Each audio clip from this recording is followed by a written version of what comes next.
So question 3, again, it says use the properties of logarithms to find the exact value of the expression. Do not use a calculator. So again, what makes this a little tricky is we're not taking log of the same base. This is a 5 and this is a 7.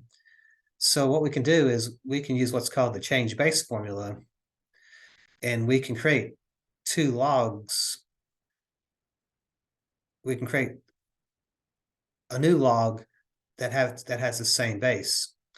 So when I use the change base formula, the most common thing I do is use the LOG. I use a base 10 log. So this log of 7 base 5, what I can do is change this to the log of, notice how it says m over log of a. So the log of m is going to be the log of this 7. And on the bottom, we're going to have this log of 5. And then we're going to multiply by then. Notice how this is going to be the log of 25. And this is going to be the log of 7. So I'm going to have the log of 25 over the log of 7. So I'm going to change these to base 10 logs. So what happens here is now we have a fraction times a fraction. What I can pick up on is the log of 7s will actually divide out. So the next thing I have then is the log of 25 over the log of 5. So one thing we can pick up on here is I can change 25 to 5 squared. So I could change this to the log of 5 squared over the log of 5. And then this 2 can come out in front. So this is going to equal then 2 times, because this property here is the same thing as this property up here. So this 2 can come out as a factor. So it's going to be 2 the log of 5 over the log of 5. And since we have the log of 5 over the log of 5, those will just divide out. And the answer would be then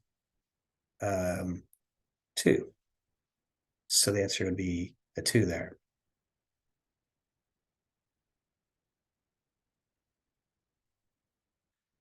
Now, again, you can also just type this into the calculator.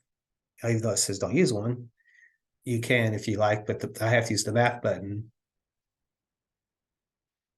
And I can type it in as, then there's a 5 here. And then that's a 7 there. And then we're going to multiply that by, hit that math button again, go up arrow to that log base. I need a 7 this time and a 25. So I've typed in the log of 5, the log of 7 base 5 times the log of 25 base 7. Hit enter and I should get 2. So I can use the properties of logarithms, but since we don't have the same base, the change base formula comes into play. That allows us to create the same base. And I always like to use either the natural log or the common log, LOG or LOM, because they're on the front of the calculator. So that's usually kind of where I go a lot of times. You don't have to, but that's just where my instincts took me.